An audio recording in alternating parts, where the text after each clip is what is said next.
Everybody to the June 17th, 2020 Board of Education meeting. Following the recitation of the Pledge of Allegiance, the Board of Education asks that you remain standing as we observe a moment of silence to pay respect to all of the lives lost due to social injustice. We will also remain silent to acknowledge and support our first responders who serve us with courage, honor, integrity, and equity. Please stand for the pledge. I pledge allegiance to the flag of the United States of America and to the republic for which it stands, one nation, under God, indivisible, indivisible, with liberty and justice for all.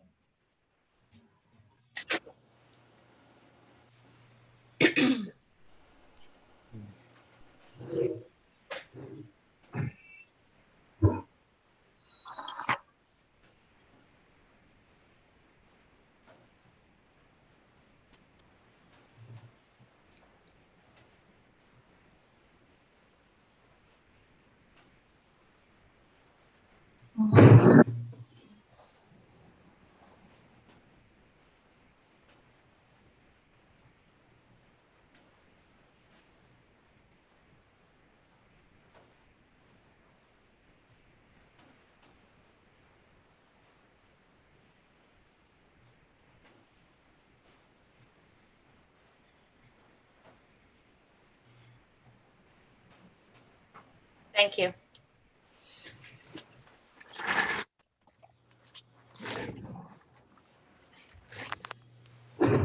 We are now living through a time of heightened fear, anxiety, and unrest.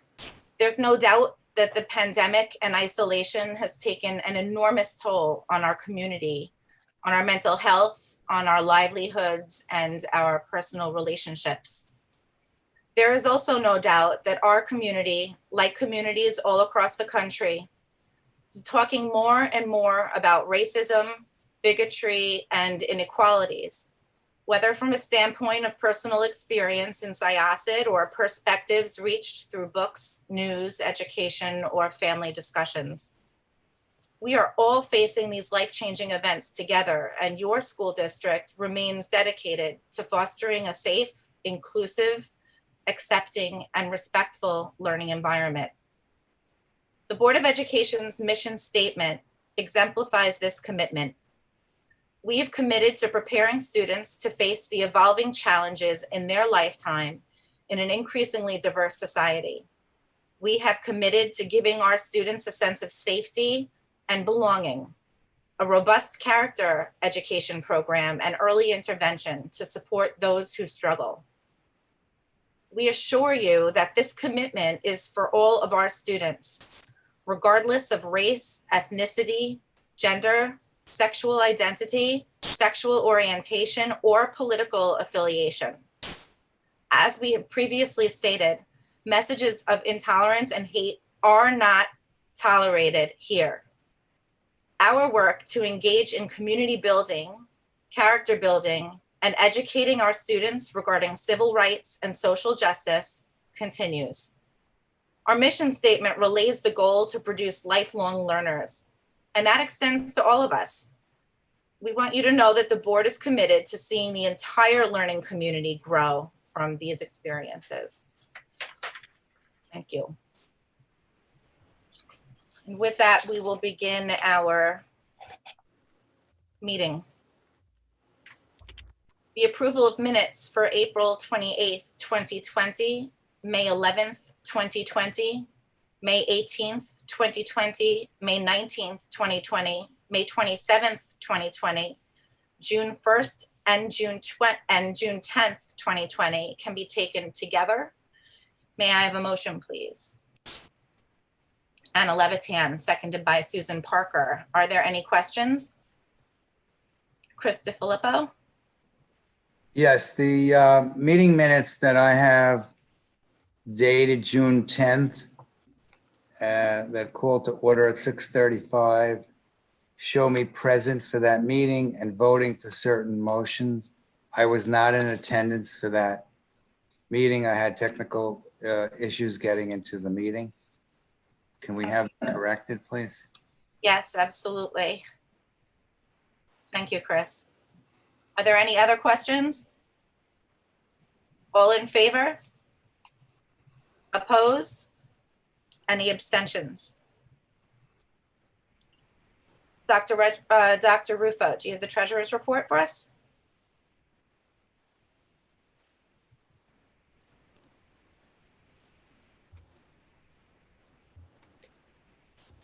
As shown in the treasurer's report, the cash on hand for the month end April 30th, 2020 was $74,680,847.34. It shows that bank balances for all cash accounts were reconciled to the book balances and were collateralized in accordance with the district's investment policy and banking agreements.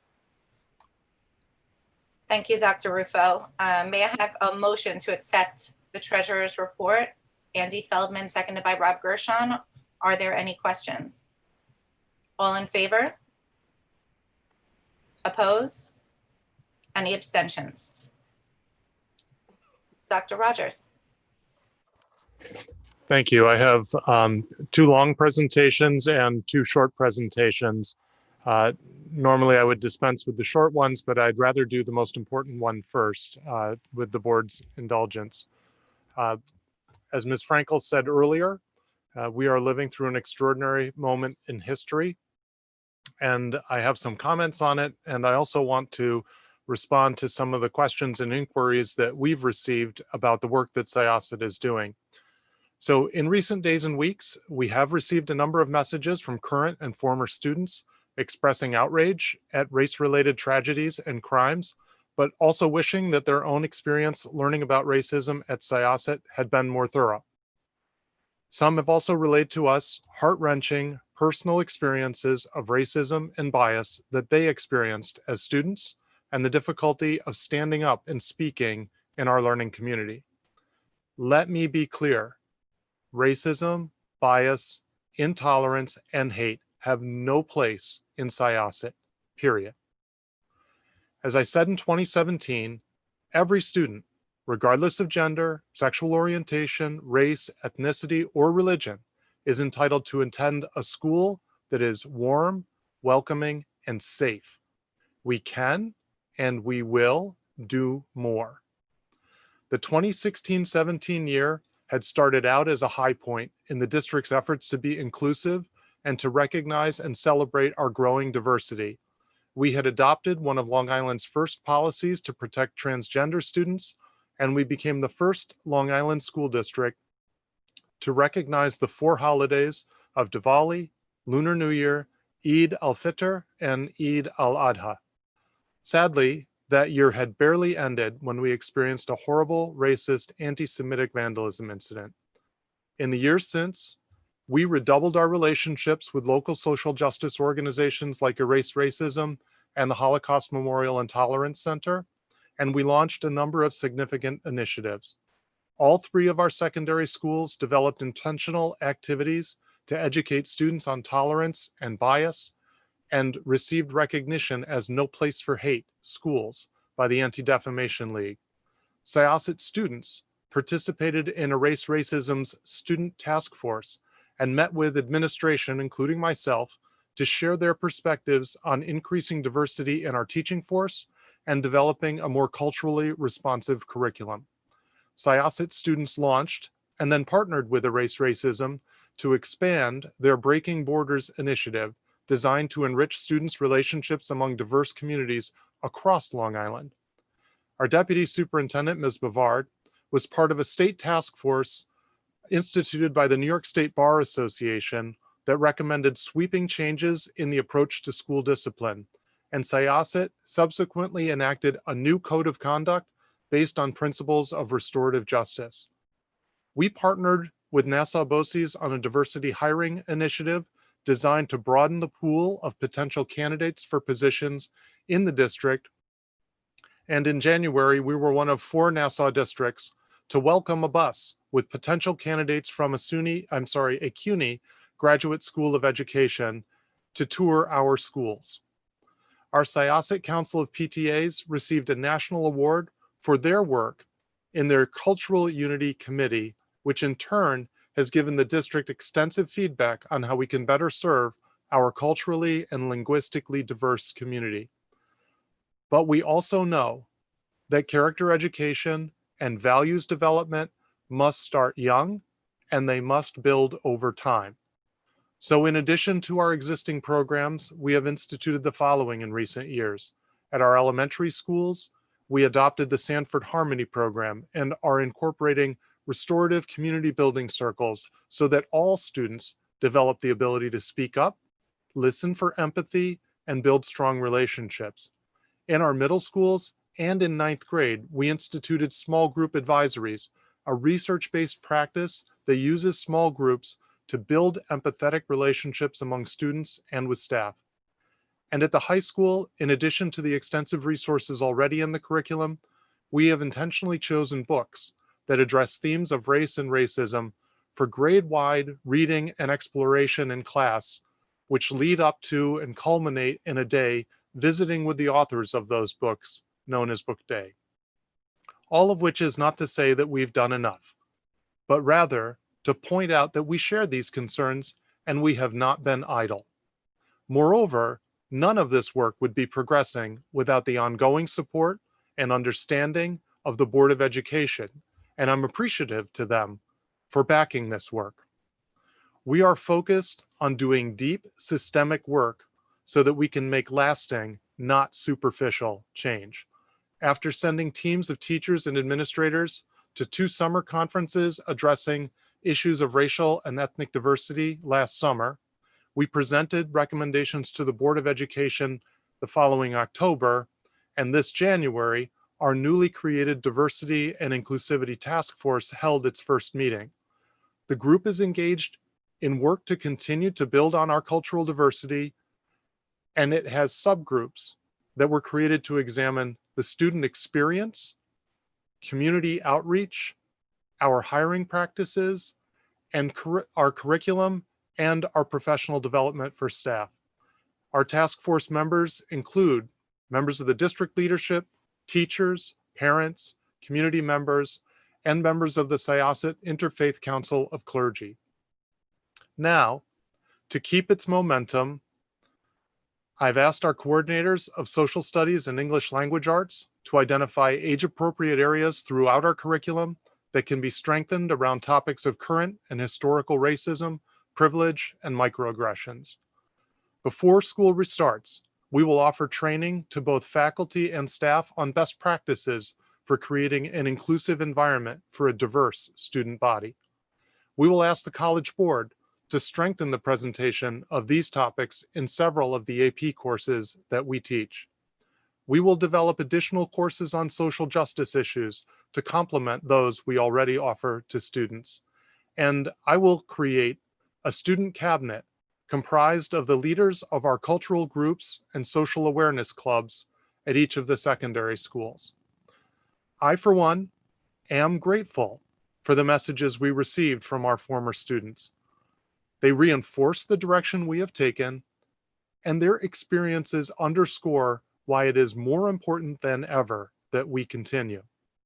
The action steps I've outlined, and those that are inevitably to come from the Diversity and Inclusivity Task Force, will establish real changes in how we work, what we teach, and how we truly value one another. So, to the Board of Education, the update on the Diversity and Inclusivity Task Force is that we missed our opportunities to meet in the spring because of the pandemic and our shift to remote learning and a virtual environment, but we are not going to let that stop us, and we are going to redouble our efforts as we are now emerging from this crisis to deal with this important work that we had begun. The second thing that I want to touch on for the board is to talk about our reopening and recovery task force. And with your indulgence, I'm going to share a screen.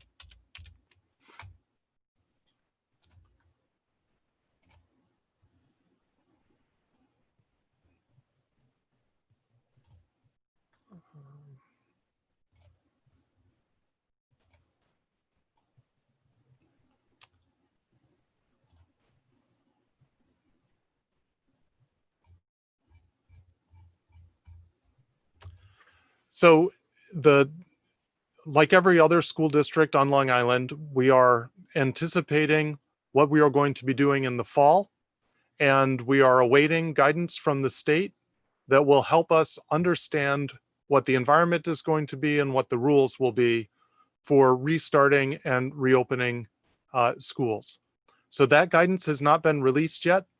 I know that Newsday earlier this week reported that we will be responsible for filing a plan with the state on July 15th. I have not seen that in writing anywhere else yet, but obviously the governor had said earlier this spring that we would be getting guidance in June and they would be expecting a plan from us in July. And so we are doing as much work as we can on our own in anticipation of that guidance, so that when the guidance is released, we will be able to go as quickly as possible. We organized this task force building on existing committees of the school district, committees that are built to evaluate our instruction at the elementary and secondary levels, the district-wide health and safety committee, and the personnel who support us, like, for example, our architecture firm who's been studying class placements and how much room is available in individual classrooms, what kinds of equipment are available to make the school building safer. In the charge to the task force, I have outlined for them some success conditions. And our success conditions around health and safety are to first minimize any risk that can't be eliminated.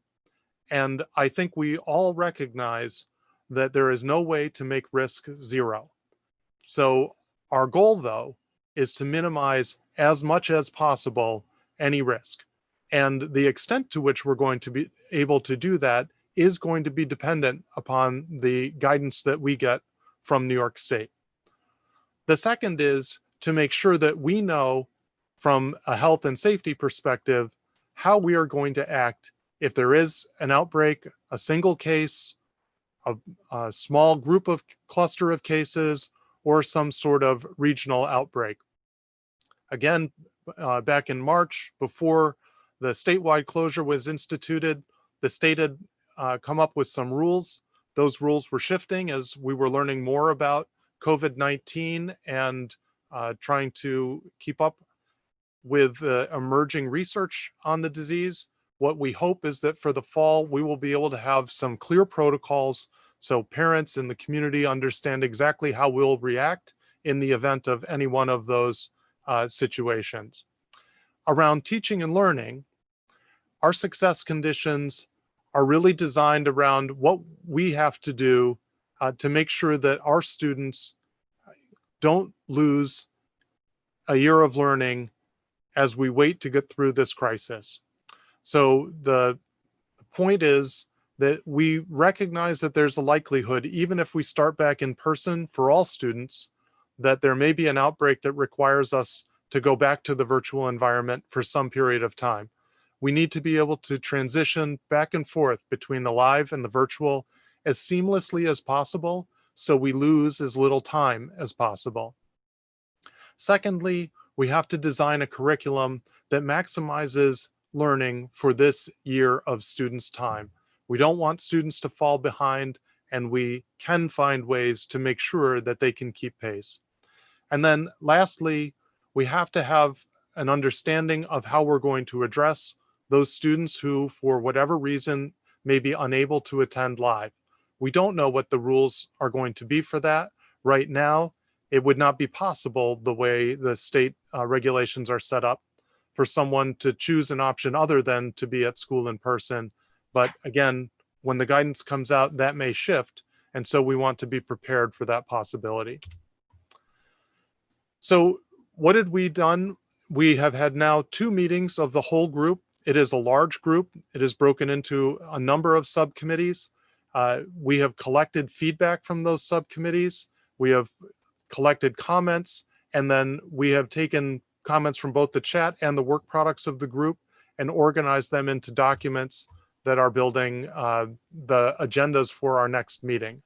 So in health and safety, and I should mention, every one of our subcommittees has a nurse who is responsible for serving as support to that committee because there's obviously a lot of overlap in terms of all of these challenges, and particularly health.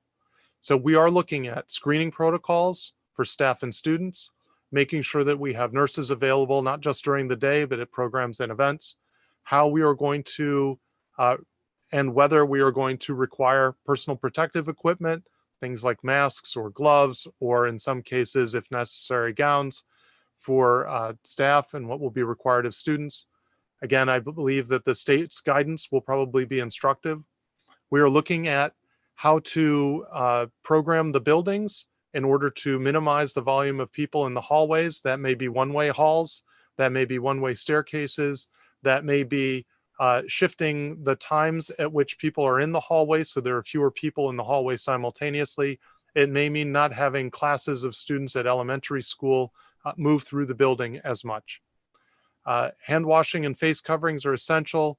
Obviously, we need attendance policies that encourage people to do the right thing, which is to stay home if you're ill, or even if you suspect that you're ill, and not to, we always say to people, oh, you can drag yourself in. That's not what we want come in the fall. Obviously, we want to continue communicating well with our community and pay attention to the legislation that's out there. So we have work left to do. In facilities and operations, we're looking at our cleaning and disinfecting protocols. We had ramped them up in the spring, and we anticipate that there will be, again, some guidance around that in the fall. We're looking at our physical plant. There's very little unused space in any of our buildings. So we don't have the luxury of vacant classrooms that we can use as a way of maximizing social distancing. So there are maybe other school districts that have lost enrollment over the course of several years and have some room available, but we're not going to be among them. So we are looking at how we will do social distancing.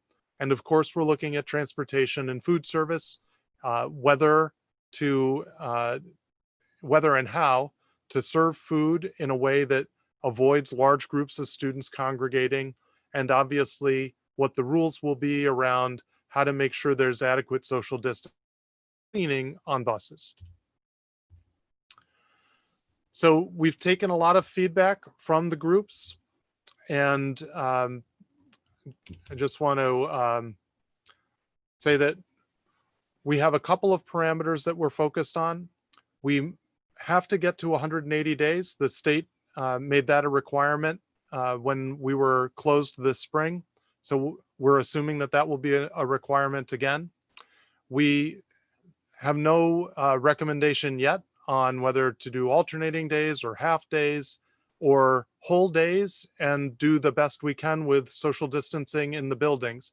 Again, we will not be able to make that decision without getting some guidance from the state first. But what we do know is that parents have students in multiple ages. We know that the K2 student experience is going to be different from students in grades 3 through 5, or a middle school student or a high school student. But what we want to do is make sure that we understand that having a similar schedule for similar age students is going to be essential to not making this more complicated for parents than it is already going to be. We do want to work backwards from the student experience. One comment that we got a lot this spring was about the challenges of using multiple platforms simultaneously and trying to find assignments in all of those platforms, and the reminders and where to find homework and where to find the schedule for meetings and those kinds of things. We really want to streamline that so it's easy for older students to be independent, and it's easy for parents who are supporting younger students if it is necessary at some point, even if that's not how we start, but if we have to shift to the virtual for some period of time because of an outbreak, we want that experience to be as seamless as possible. And obviously, all of this is new and we're not done learning. A number of times through the spring, I'm tremendously impressed with the creativity and enthusiasm of our teachers in embracing what has been an incredibly challenging and time-consuming and demanding spring, and we know that there's still more to learn. We haven't perfected online learning yet, and if we're still doing online learning, we want to get better at that.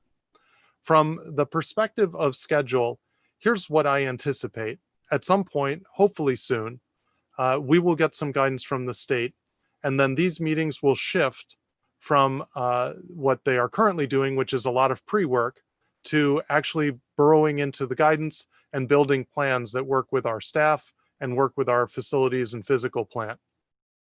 Then we want to put together some recommendations. There may be more than one, and we want to take some community feedback on those recommendations so that the public has a sense of this as a work in progress.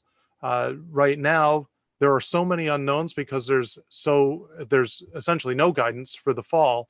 And so taking feedback on something this amorphous would probably not be helpful. But once the design is narrowed down a little based on the guidance, we do want to take community feedback on that. Once we have that community feedback, we'll share the feedback, the options with the Board of Education, and obviously the Board of Education will have to arrive at some decisions and recommendations. Once we've narrowed down the choices, we will build the plan and we will file it with the state by whatever deadline the state gives us, and then we will await seeing whether our plan is approved by the state so that we can open in the fall. I just, will pause and long enough to state the obvious. This is incredibly complicated work. I told the group as we were getting ready for this, two things as an overview. The first is we should look at this as a marathon and not a sprint. We are probably 4 months in to something that may take 18 months to get back to some sort of new normal. And so we should build with that sort of timeline in mind. And the second is, of all the complicated things that we've done, logistically complicated things, this will undoubtedly be the hardest logistical job task that I've done in my career.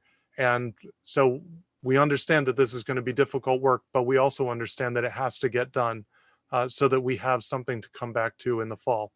So the group has had several meetings already, meetings of the steering committee, meetings of the whole group, meetings of the subcommittees, and we'll be back to the board once we have the guidance. Obviously, we'll share that with you. We'll note it for the community as well, so that the community recognizes when that guidance comes out, and perhaps we'll be able to see through that guidance a preview of where the work will go as a result of that guidance, and there's more to come. I'm going to stop sharing this presentation.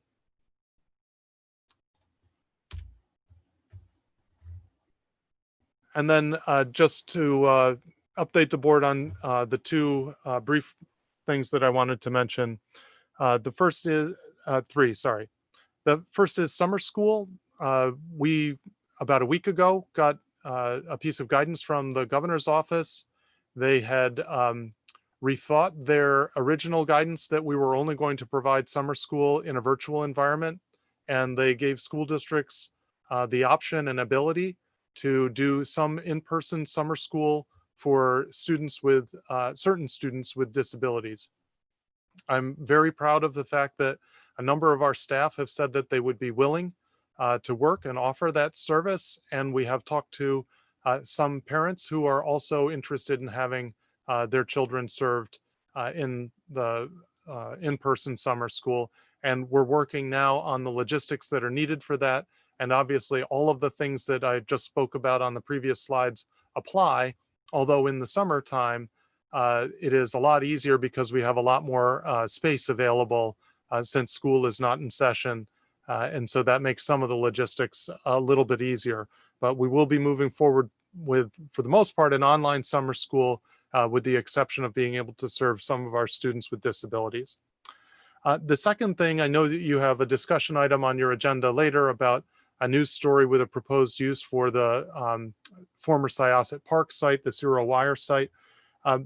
Back in March, and we had had a conversation with the State Department of Environmental Conservation through our environmental consultant at the end of February, where they had confirmed to us that they did not see any changes from their letter to the school district a year ago, assuring us that they did not see any environmental threats to Syosset, the school district, from that property.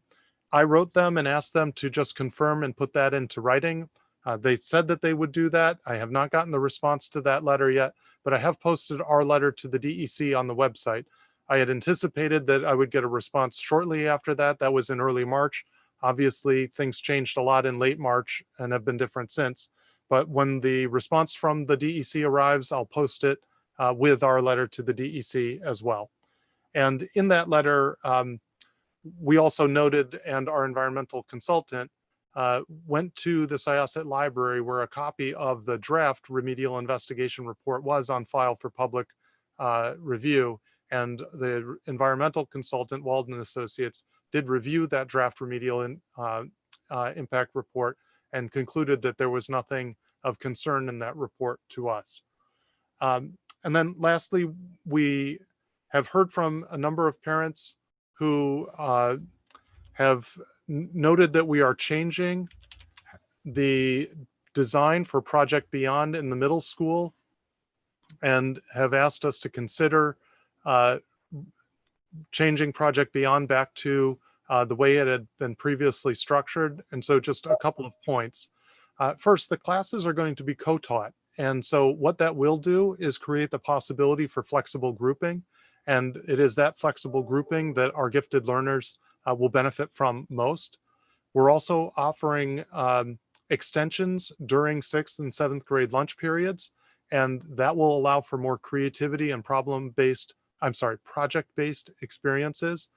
Much of the curriculum has grown into the regular school culture, and so we believe that all of the projects that are currently part of the Project Beyond curriculum will be, that full curriculum will be addressed.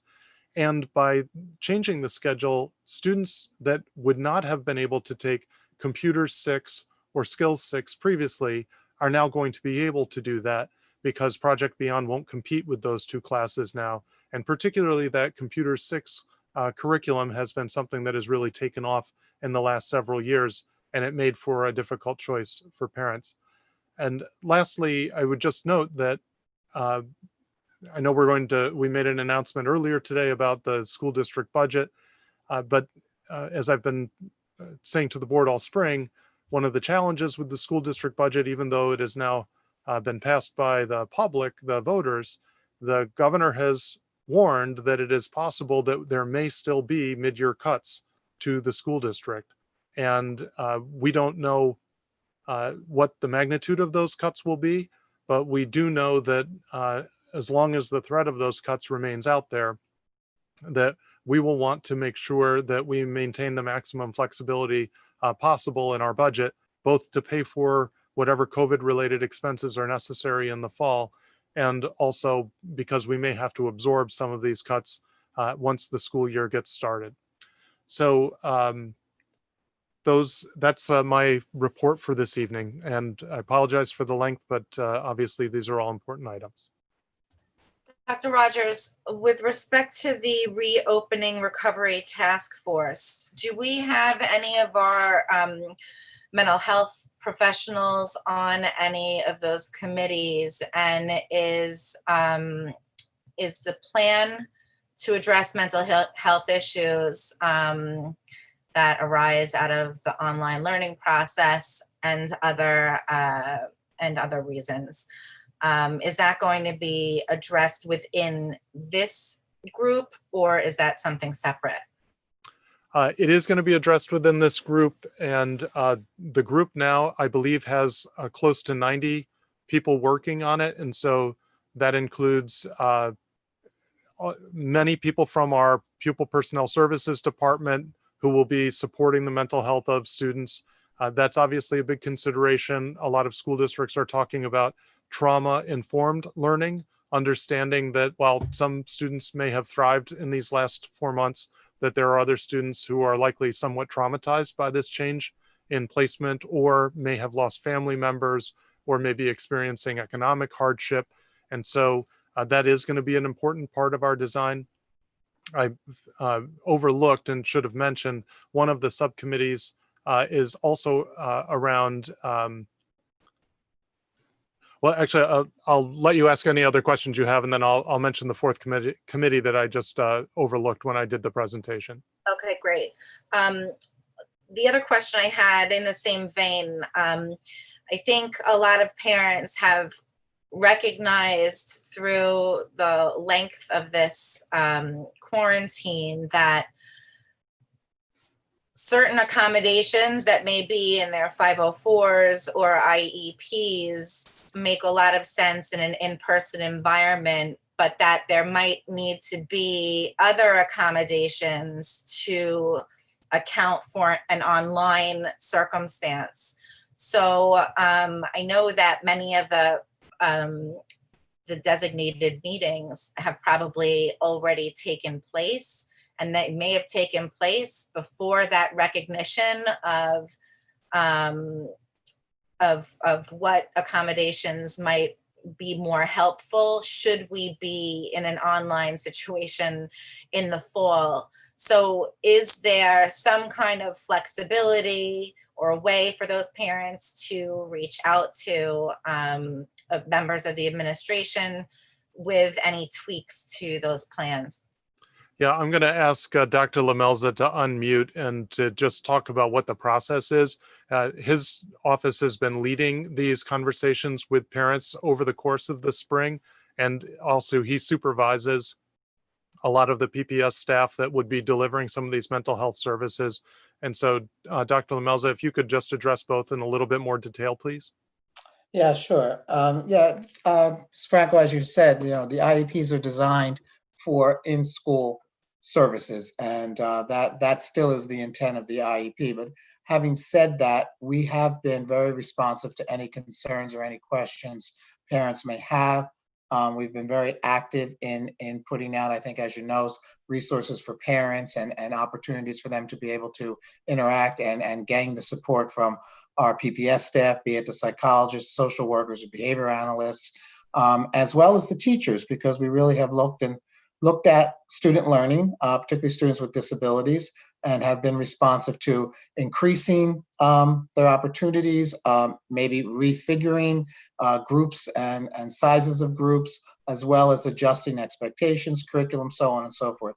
So yeah, we've been very fluid. We have to be. As you said, it's difficult circumstances for everyone, and we really just want to make sure our students are engaged and are engaged in some meaningful learning, however that may look.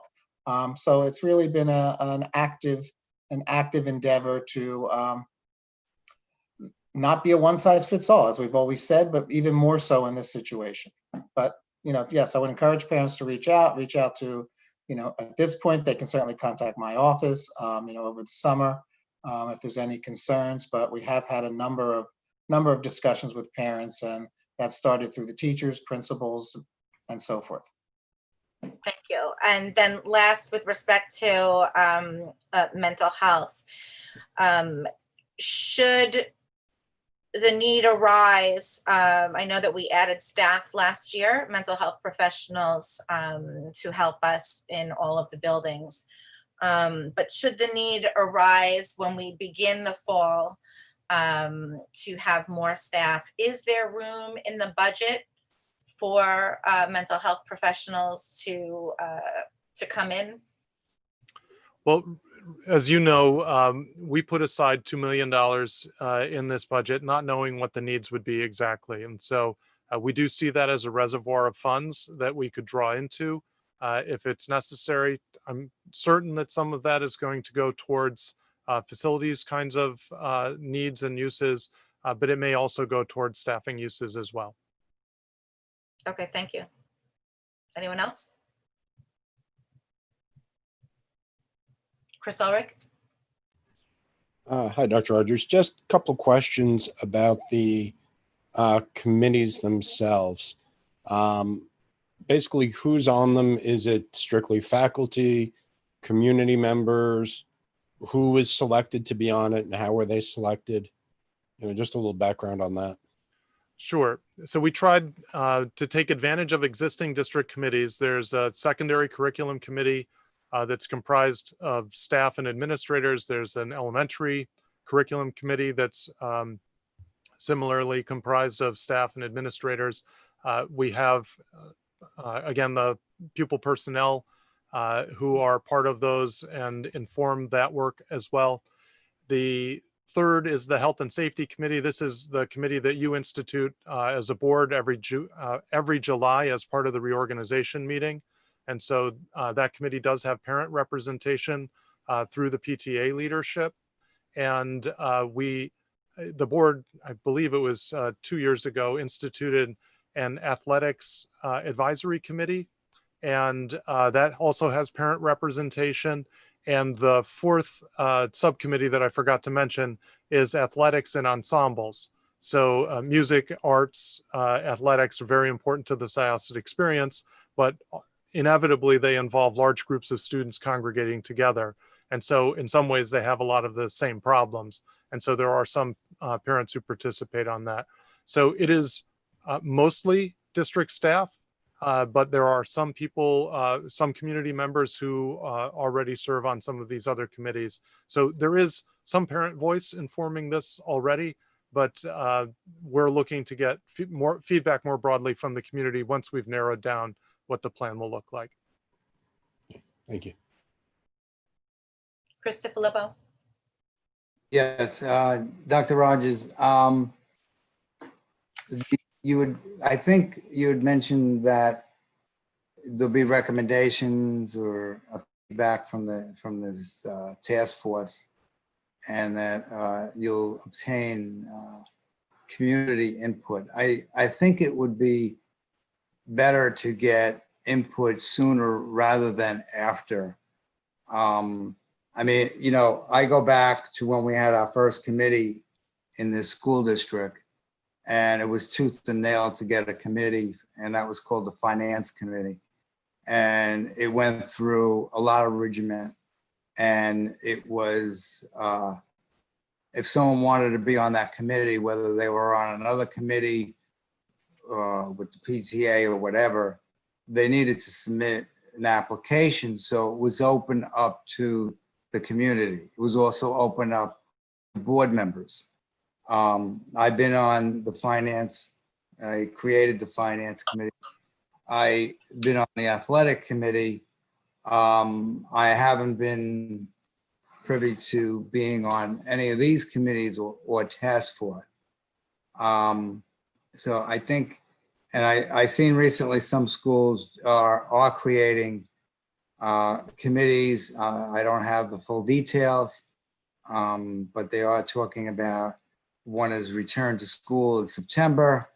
The other is improvement with what they call remote learning or online learning. Yeah, so we have those covered. Obviously, we're building, the whole point of this is to build a plan for how we return to school in the fall. And we recognize that we may go back and forth between a live environment and a virtual environment.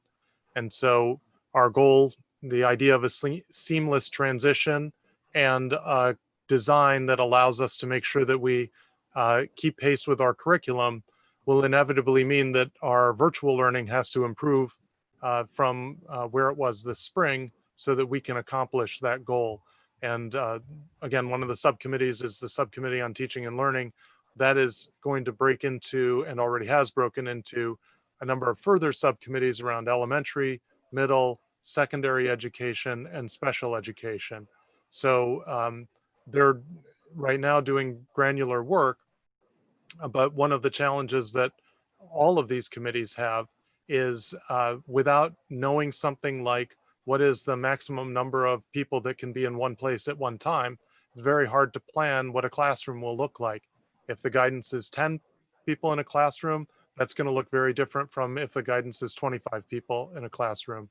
And even with the graduation requirements that the state put out, we saw that on June 26th, the state changed the number dramatically of people who could be in one place at one time. And so the range of options that is open to us right now, we could spend a lot of time talking about an option that is never going to be viable because the state won't allow us to do it. So I do think that the most productive feedback we'll get from parents is when we get to a point where what we're putting in front of parents and asking them to react to is realistic. My worry is we could talk about lots of options, then a lot of them turn out not to be realistic or not to be permissible. And then that's a lot of energy that we've invested in those options that isn't going to pan out. So that was my thought process in terms of the design and the timeline for how to get this work done. So if you had a question, if you had to say no, if a student has a temperature or not, and it's determined that, as you know, a lot of the private and government places are already taking temperature as one barometer of a possible illness, of an onset. So if the school, so let's say worst case, opens up with 3,000 students, how much time is that going to take if the school decides to do the temperature? Right. So the district has purchased a number of touchless thermometers. We've had multiple touchless thermometers at the larger schools. And we're obviously thinking about how long it will take to do that. Some schools are talking about asking people to fill out a form every day before they come. Just a little checklist of things that you need to see. Do I have a fever this morning? No. Okay, I'll get on the bus, or I'll come to work. So all of those things are within the realm of possibility. We know that there's a likelihood that we're going to be taking temperatures. So we were proactive about purchasing the equipment, not wanting to wait too long until there's a lot of demand or a lot of scarcity. That said, all of this is avoiding scarcity may end up meaning buying something that you're not allowed to use. So, for example, we got some guidance from the state a week and a half ago that said that you're not allowed to use plexiglass in schools because it's too flammable. So if we had purchased plexiglass before that came out, we would have wasted a lot of money. So we're waiting and trying to calibrate against the guidance. We'll move quickly once it gets out. But again, I don't, on your behalf, on the public's behalf, don't want to invest a lot of money in something that we might not be able to use and not be able to return. Right. A lot of the state agencies, by the way, in New York State the governor has already instituted certain plans. I'm not sure if you're aware or not, where an employee, before he or she goes to work, they take their own temperature and they go online and they answer a bunch of questions and they get a number, a confirmed number if they're okay to go. And then they send that to somebody. So you could either have a lot of paper or you could do it electronically if that's, legally allowed to be provided. And then perhaps the individual teachers in the class can supplement that testing rather than everything, perhaps I envision being bottlenecked at the front door. If they already got a green light to go because the parent attested that their child doesn't have a temperature, doesn't have any of these symptoms, and is okay to go, you may want to take a look at that might be sufficient. And then you could also have perhaps the state will allow the school district the prerogative to do further testing as they see throughout the day. Right. And we have been talking with our law firm about, for both staff and for students, what the implications are in terms of health rights that people have, privacy rights that people have, and what we can require both as a public entity and as an employer. So that work is ongoing. That's happening less at the task force level and is happening more at the administrative level. Tom Rotolo? Yeah, so going back to the parent input, and I understand, Dr. Rogers, that we have to have something for them to answer, but at the same time, I go back to what we had with the changing of the school start time, where we used a program that basically took all the information in, ranked what a lot of them are going to be duplicate. People were able to like it.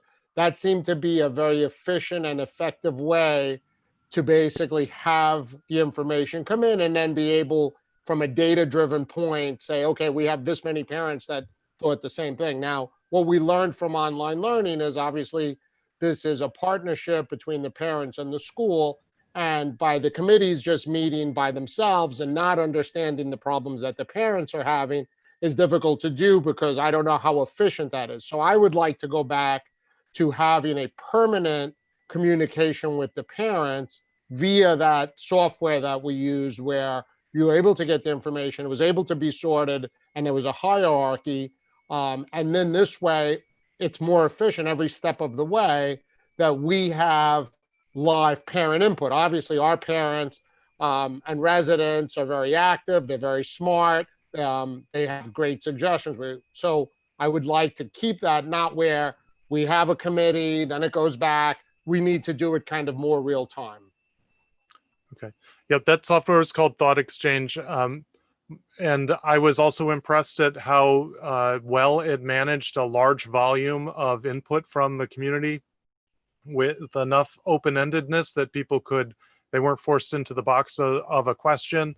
But still, I think what kept it focused was, and I do believe that people read a lot of the material that we had furnished in advance and sort of educated themselves. And we had narrowed the options a lot on start time before putting it out, and kind of helping parents understand the logistical challenge for why start time was so hard to approach. And I think that made the data that we got back richer. We did get a lot of feedback. The PTA collected 26 pages of feedback from parents on this spring's online learning, and that very much informed some of the changes that we made going into phase 3. So we do see this as ongoing. I'm just trying to, there's no perfect way to do this. What I'm trying to do is make sure that the feedback we do get from parents and the community is feedback that we can really take advantage of right away and use in our design process.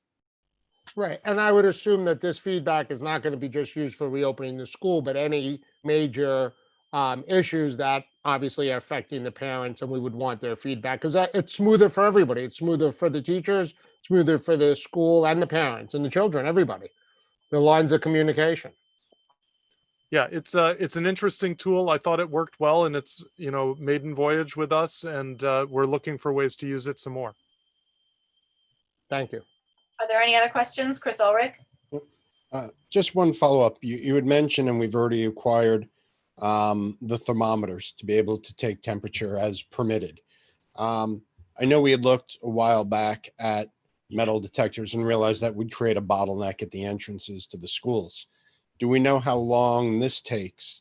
Are we going to run into a similar situation? And if we do, what about the other solutions? And you see them all over the news, the walk through, take the temperature, you keep people moving at a fast pace, and it's more of an instantaneous thing. Do we have an idea of what kind of a situation the manual process will end up creating? We do. The handheld thermometers are essentially instantaneous. So that doesn't mean that every kid can walk through simultaneously, but they do go very quickly. I think what will be more time, it's certainly less time consuming than a metal detector, because you don't have to scan the backpack or take the backpack separately and then investigate the inside of it. That's really where the time is consumed in that process. So I don't think the temperature taking will be hard. We have looked at some of what we're seeing right now from vendors, some of these walkthrough devices or infrared cameras that are hung in hallways to just scan people as they walk underneath them. And we're trying to evaluate if these products are able to deliver what they are suggesting in the marketing literature for the capabilities and capacity. And so we haven't finished our due diligence on some of these products yet, and a lot of them are very new to market. All right, thank you. Yep. Any other questions before we continue? Okay, thank you, Dr. Rogers. There's no correspondence or legislative items. And Dr. Rogers, we did have the inquiries with respect to Project Beyond received in an audience to the public email, and I know that you addressed that in your superintendent's report.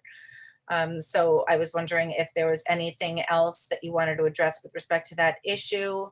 And I just had a question with respect to the Project Beyond change. Yeah. I have no further comments, but I'm happy to take your question.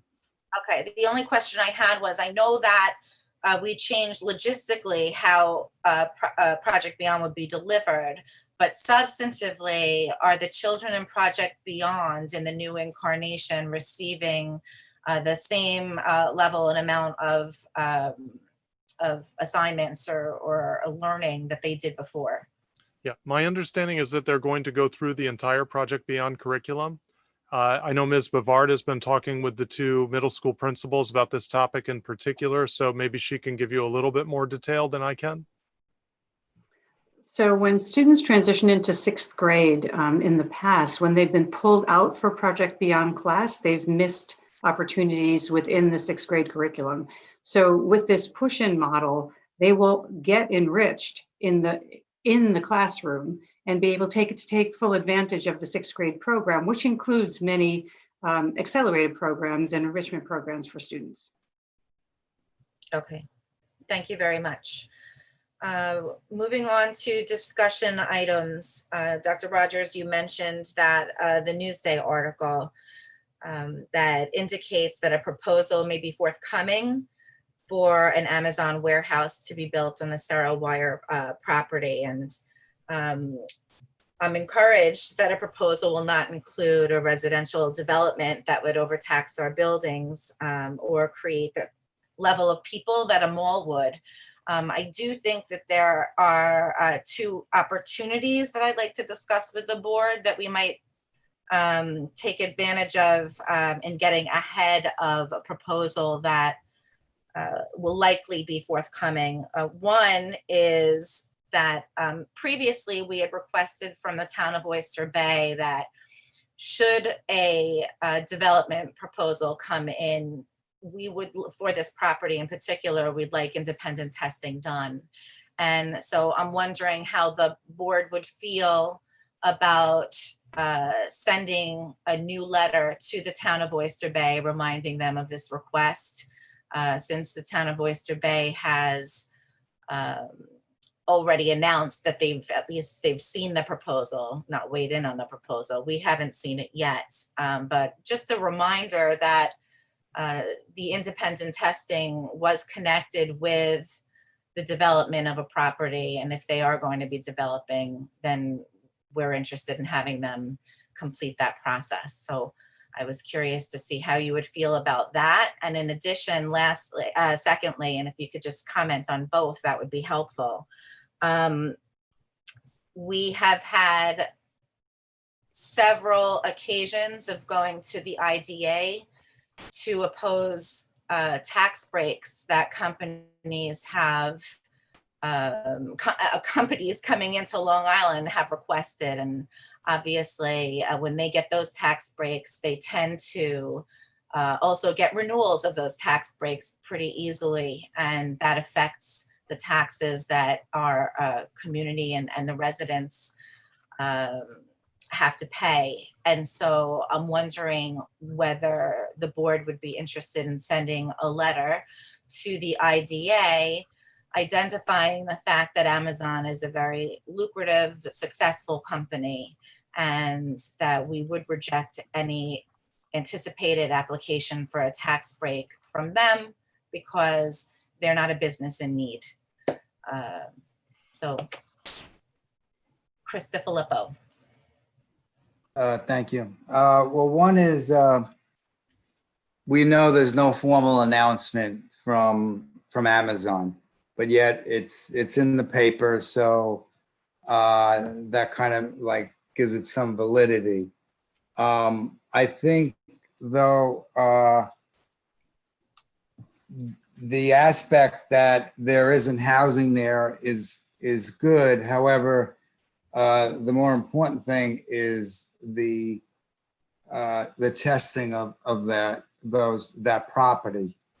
I I don't think, I mean, it's not gonna hurt, but the town of Oyster Bay doesn't rule with the developer. I think once they have the development proposal formalized, we will get a proposal back to give our own comments, just like we did for when they wanted to do Syosset City with Simon Properties. And within there, we can, you know, the board can put together its, what it feels needs to be done for them if they're going to build there. And obviously that would be the testing, and Simon Properties is the one who said they would do the testing and reneged on that deal, okay, when they didn't build the mall. And now that they still own the property and they want to lease it out to as a warehouse, that they still need to do that. Now we also have the concern that the DPW site, which is owned again once again by the town of Oyster Bay, buying it back from Simon Properties, does have the cap there. And if you read into the maintenance of that cap, the stipulations, I believe, with the DEC is that it's self-monitored. So the town of Oyster Bay apparently monitors that cap. And, you know, that's another potential time bomb because it's right next to South Grove Elementary School. So I think the testing clearly needs to be done. It's like I said earlier, it's better that there's no housing there. That doesn't impact us having to expand the schools. It's less risk, but there is risk to the elementary school if they start digging in the earth and someone didn't do their right due diligence in the testing. Okay, and you know, this district always does an abundance of caution, and we need to proceed, I believe, in that matter. And Tracy, what you said for the IDA, I would, you know, clearly put a letter. I don't think it's going to do any good because the county executive has absolutely no control of that IDA group. They do what they want. What we really need is for the public in this community to contact them and bombard them with emails and attend their meetings as far as what they want to do if Amazon's going to get away with not paying their fair share when everybody else here does. Thank you. Thank you, Chris. I just want to make sure I understand with respect to the testing letter. Did you want to wait to do a letter until there was a formal proposal, or were you in favor of sending a letter now as a reminder to the town of Oyster Bay that it needs to be done if it's going to be developed? I'm in favor of just sending a letter to the IDA to forewarn them about that the community would be opposed. Not only the school district, the community would be opposed to giving them any sort of tax breaks for one of the most wealthiest corporations in the world. Yes, that's the IDA letter. And then with respect to a letter on moving forward with independent testing, would you want to delay? I don't think it will do any good because the town of Oyster Bay doesn't dictate that. It has to be done.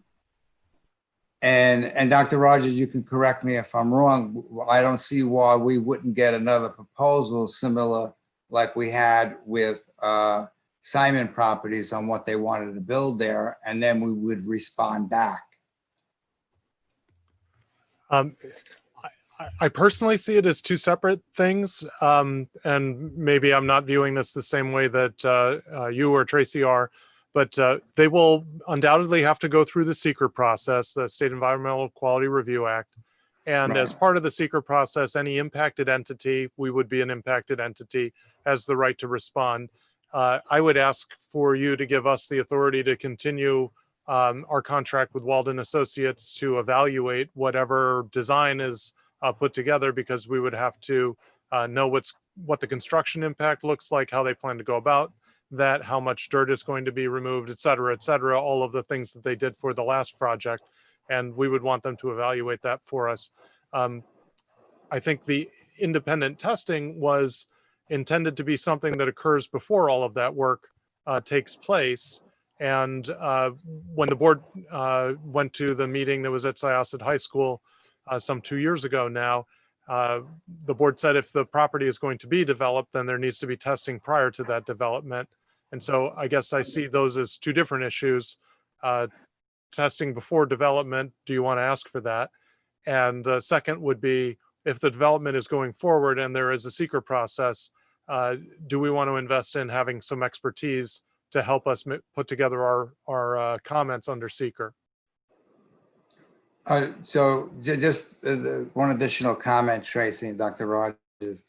And we did do that and it didn't happen. Okay. And a lot of other people worked just as hard to try to make that happen. I think perhaps we should consider, as soon as we know it's a real deal with Amazon, we send something to them directly and maybe copy Simon. Look, we know this is what you want to doing. We had this situation in the past and we want to know right up front we want the community and the school district with the school right next to it wants independent testing of that soil, a thorough test. And are you going to do it? Yes or no? And because, going through, let's put it this way. I'm not opposed if you want to go to Town of Oyster Bay. I don't think it'd be effective. I think it'd be more effective going to Amazon and Simon Properties and just telling them up front, look, we had bad experience last time. This didn't happen. What's going to happen this time? That's it. Rob Gershon? Thank you, Tracy. One of my concerns is with Amazon, the traffic. So you're coming right onto Robbins Lane there. You have all these Amazon delivery trucks, UPS trucks, other delivery trucks. If they're going to build a warehouse there, there's going to be a lot of delivery. Can we, one, prevent through traffic into our residential neighborhoods? And what safety provisions will there be for the students and staff at Robbins Lane, particularly at the beginning of the day and the end of the day? I'm not sure whether, I don't think they would be passing as close to South Grove, but of course there are the concerns about the development of the site in terms of dust and air pollution and possible water contamination. So I would like for us to somehow address those issues. And then, thank you, Rob. And then with respect to a letter to the IDA and a letter to the town, do you have any interest in that? I certainly think we have nothing to lose by contacting the IDA, but as Chris said before, we haven't seemed to have had a lot of success with them in the past. I certainly don't think Amazon needs any tax abatements. I think the deal in Long Island City fell through. I think they need the space, and if they are permitted to develop a warehouse there, they're going to do it with or without the tax abatement. Thanks. And the testing? Of course, I think we should have the testing. Yeah. Okay. I saw a hand and then Andy. I'm up? Yes, you're up. Okay. We had been pushing for independent testing the whole time on the other projects, so I don't see why, we should obviously still do that. I agree with what Dr. Rogers said, that we should be still conducting our own environmental study. I think we should be definitely writing to the IDA, and like the others have said, we haven't been successful, but this is a very different potential developer or development with Amazon, obviously, than the other relatively small businesses that were getting IDA breaks previously. So maybe, possibly we'd have some more luck this time. So definitely, I agree with sending letters to the IDA and also for both the town and the IDA, and continue to insist on independent testing like we're doing the whole time.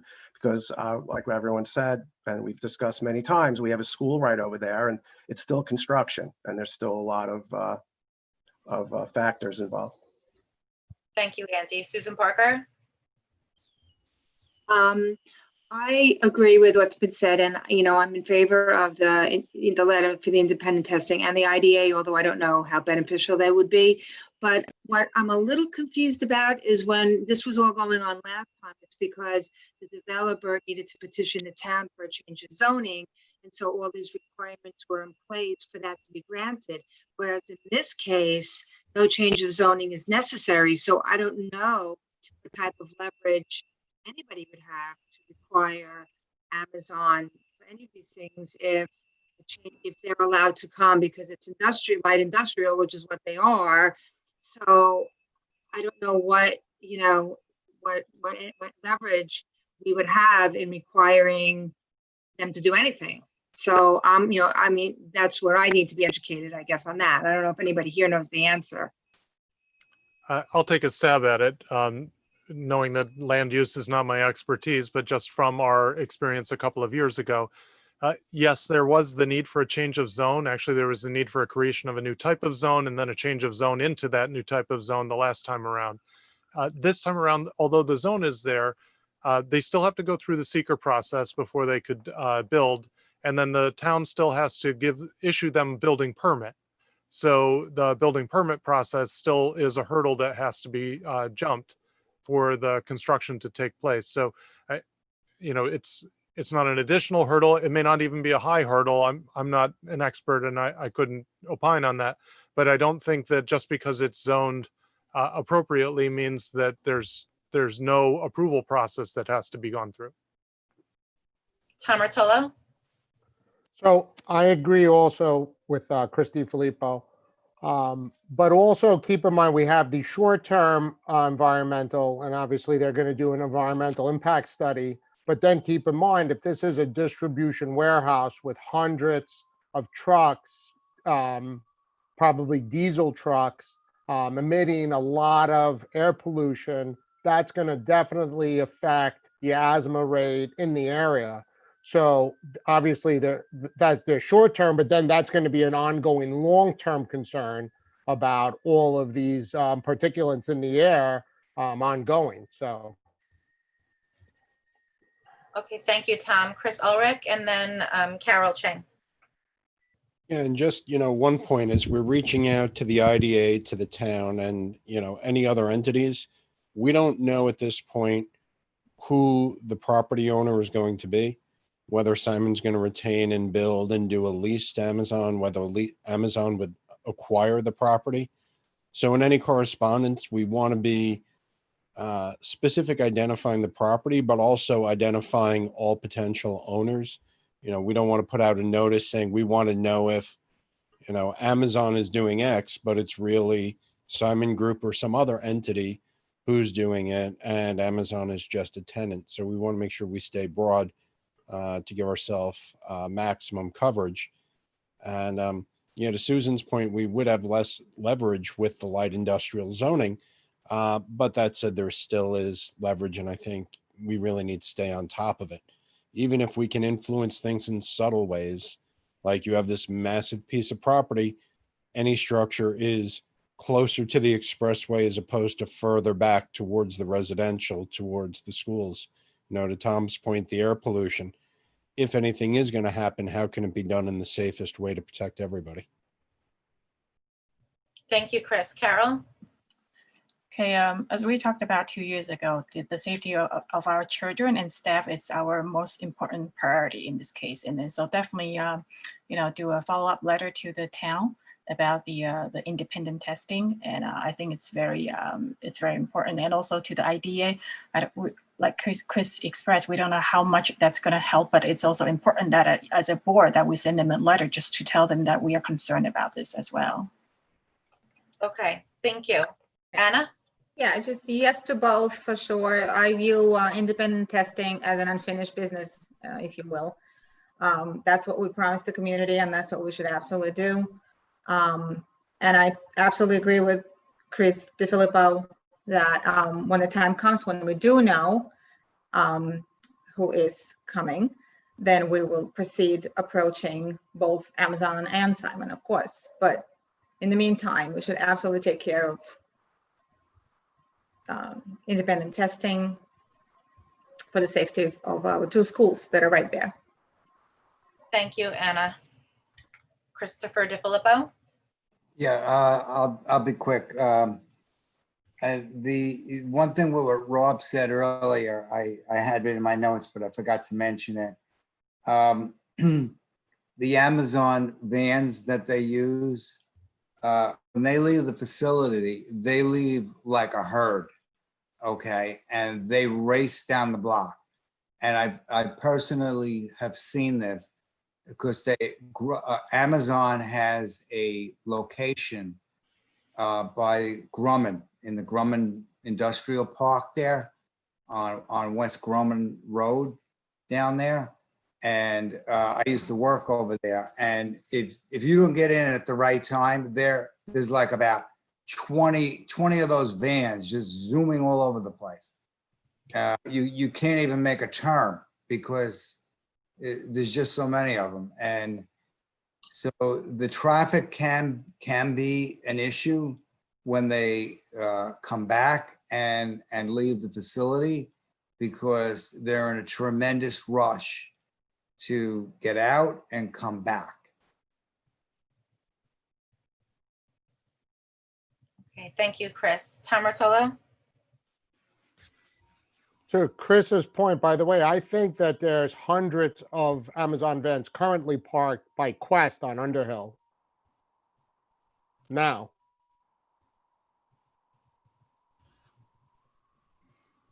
Just FYI. Okay, thank you. So anyone else on this topic? Okay, the next item on discussion items was reopening of a task force. And I know we wound up having that discussion before in connection with the superintendent's report. So I just want to make sure everybody got their questions answered. Okay, great. Dr. Rogers, we spoke earlier about all of the things we are doing in our schools to make sure that all of our students feel comfortable in the learning environment that we're creating. And obviously it was upsetting to hear of experiences that some of our alumni and students had shared, in particular with respect to their race and their ethnicity.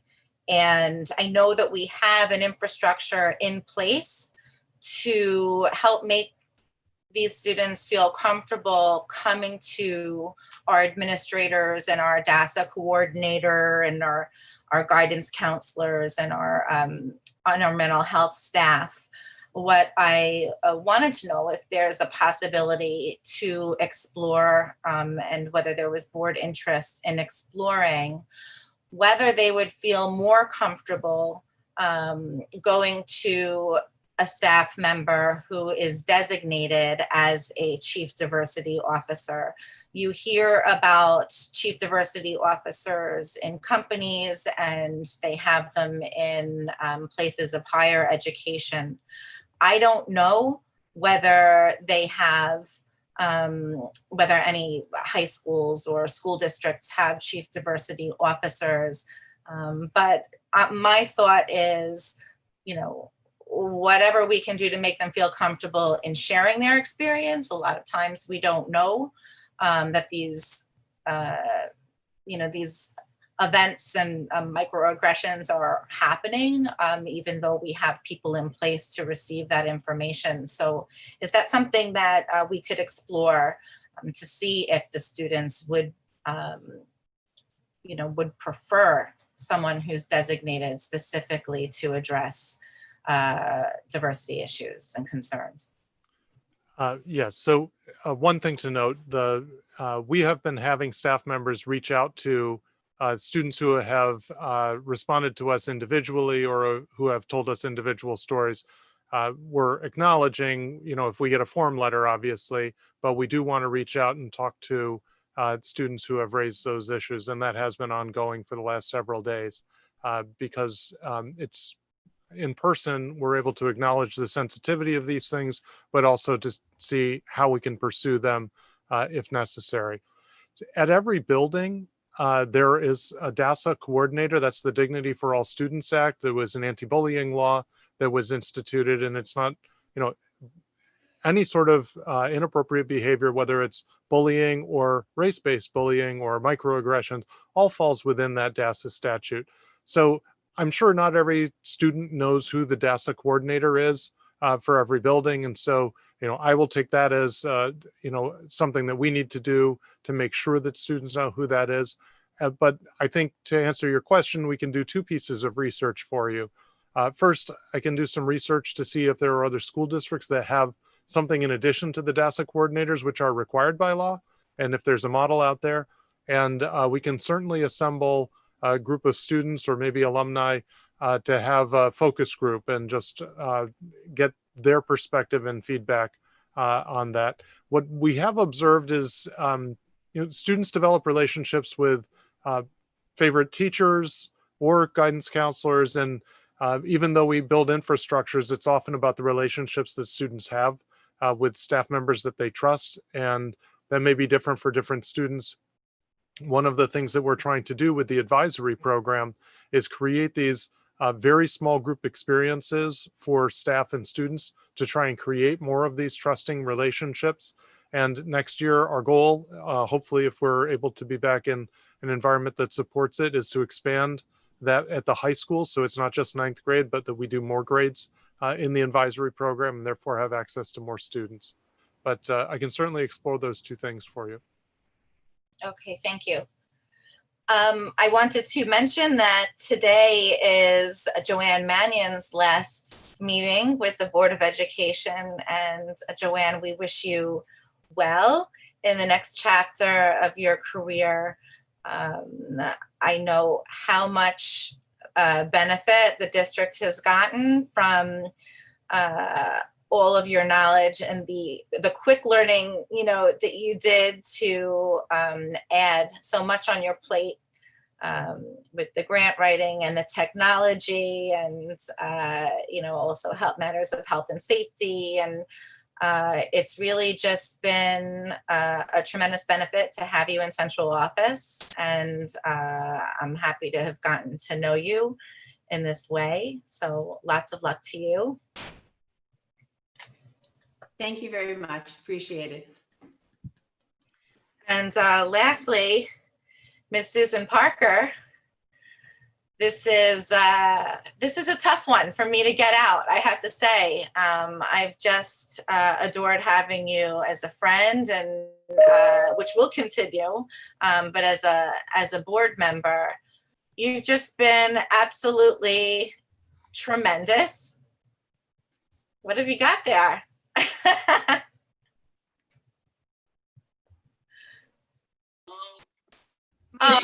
The kids. That's great. Susan, well, you're on mute, so we can't hear you, but I just wanted to say, since 2013, the board has really benefited from your being on it, and the community has benefited too. I mean, they already had known you for so many years with your achievements and activities on the PTA.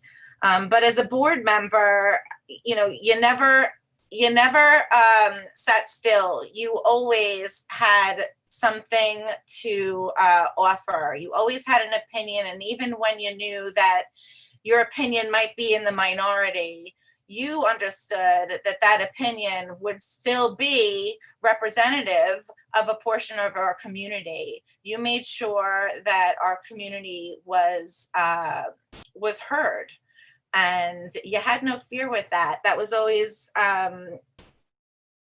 really impressive, and a lesson that I think we all learned from you. And I also wanted to say that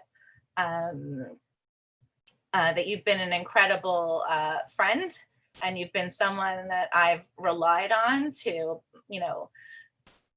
bat down ideas and to collaborate with. And I just wish you all the best, and I hope that that you continue to contribute to the wellness of Syosset in whatever fashion you choose.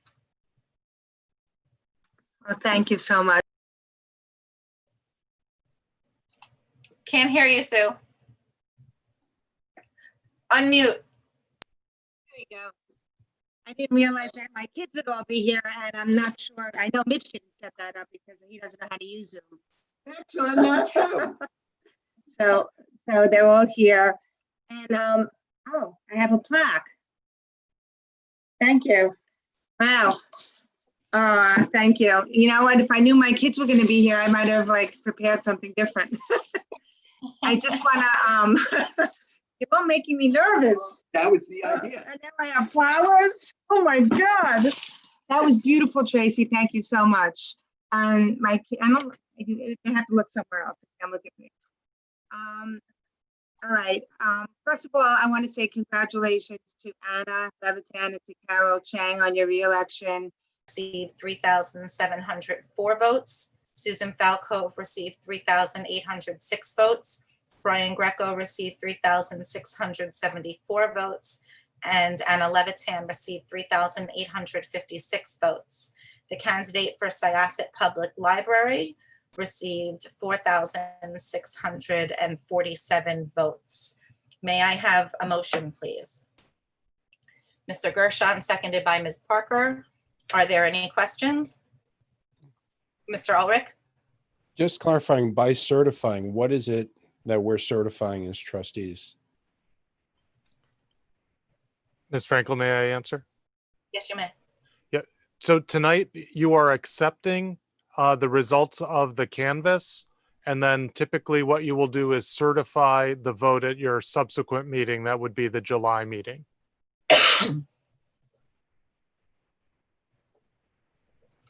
Are there any other questions? All in favor? Opposed? Any abstentions? I'd like to thank the community for voting in favor of the budget, and I'd like to congratulate Anna Levitan, Carol Chang, and Susan Falco for their re-election and election to the Board of Education. Congratulations to our library representative as well. This was a very tough year budget-wise, and we really do appreciate your support. Also, I would like to thank Francine Benjamin, our district clerk, for just doing an outstanding job under an extraordinary amount of pressure. We didn't have a lot of time. We didn't have a lot of details. There was not a lot of heads up on a very enormous task, and you just did it beautifully. So thank you so much, Fran.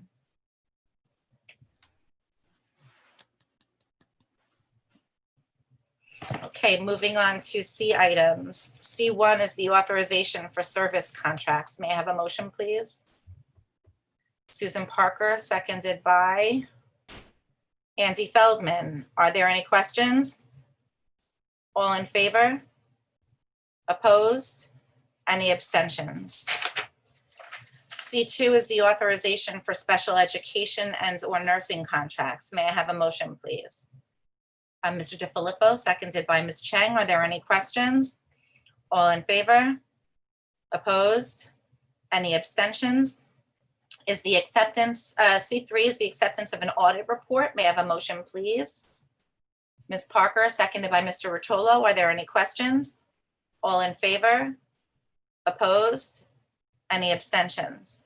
C4 is the authorization to establish limit to fund budgetary reserves for year ending 2019-20. May I have a motion, please? Ms. Chang, seconded by Mr. Feldman. Are there any questions? All in favor? Opposed? Any abstentions?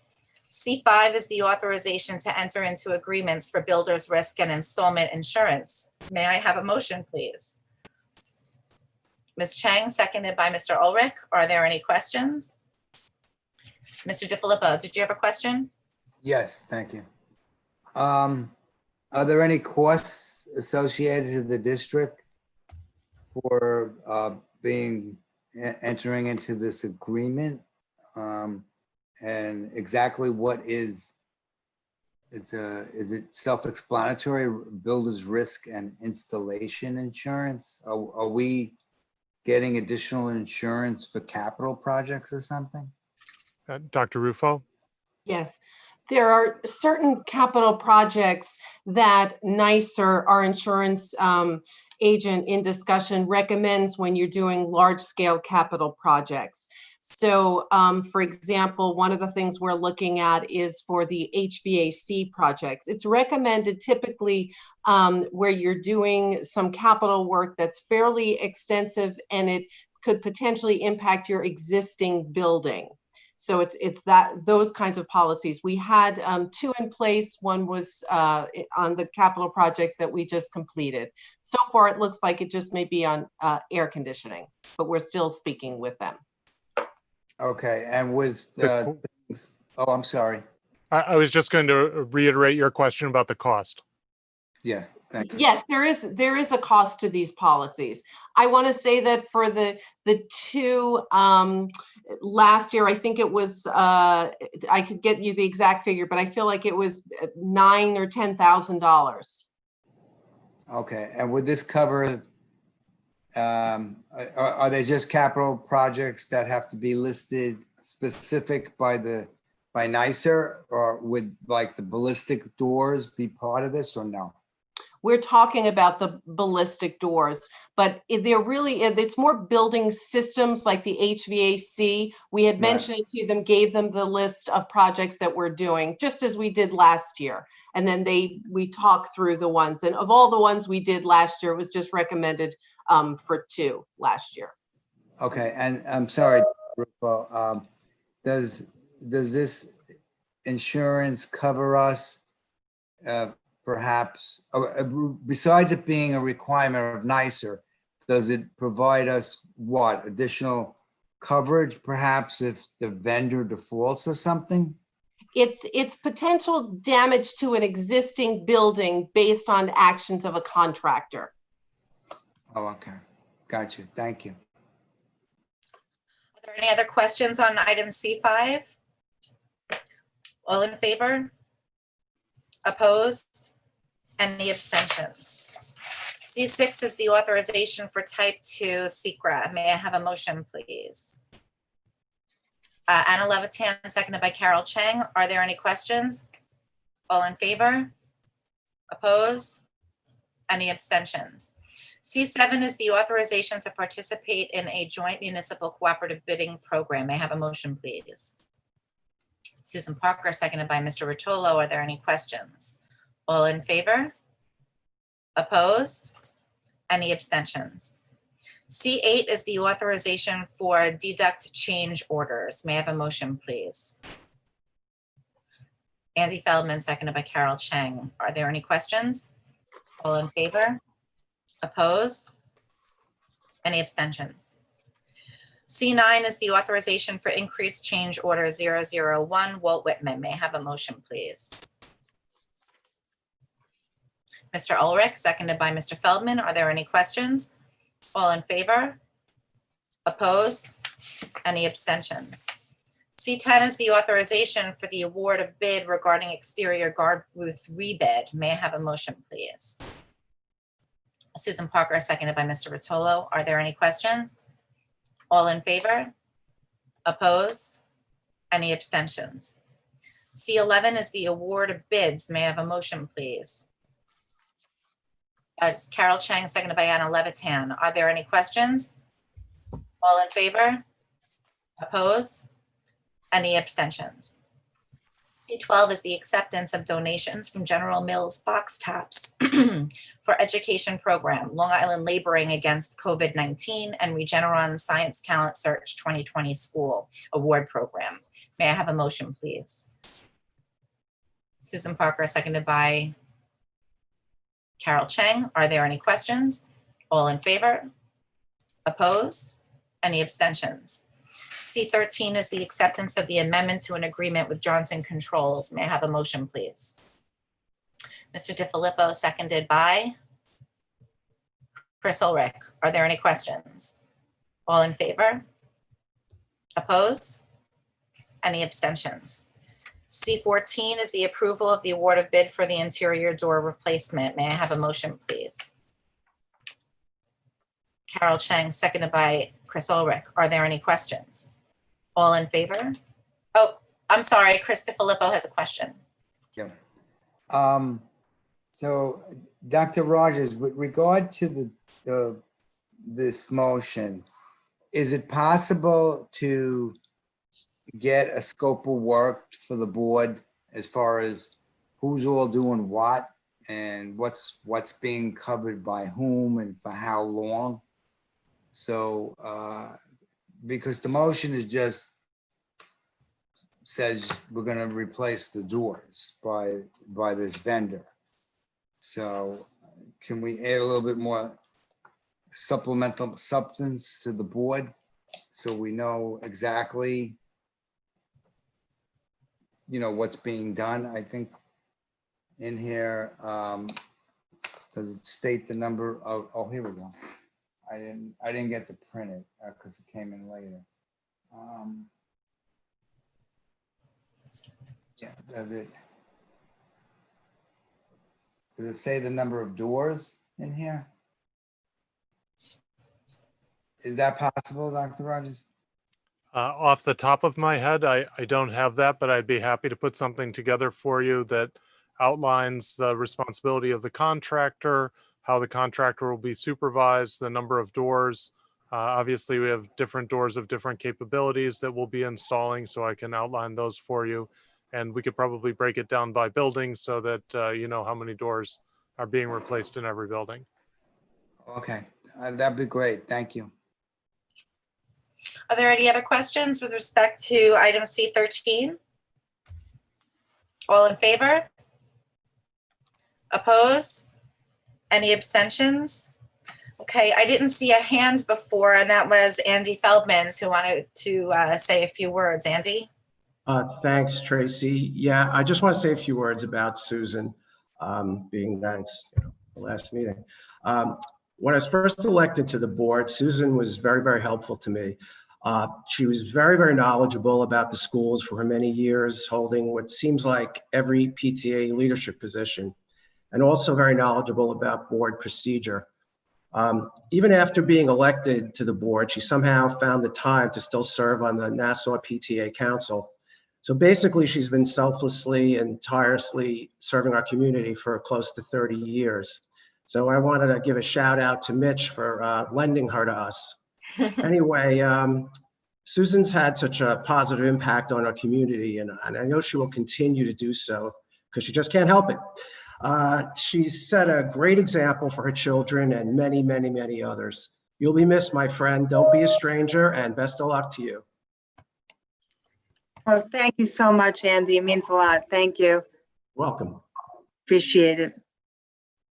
Rob Gershon? Yeah, I said some words to Susan in our executive meeting, but I just wanted to just reiterate that, I really appreciate personally all the work, all the great work you've done and all the time you've given to the community. And you've just been an invaluable member of the school board. I don't know, we're just going to miss you so much. I know we're still going to be seeing you, but you've been a great friend to all of us.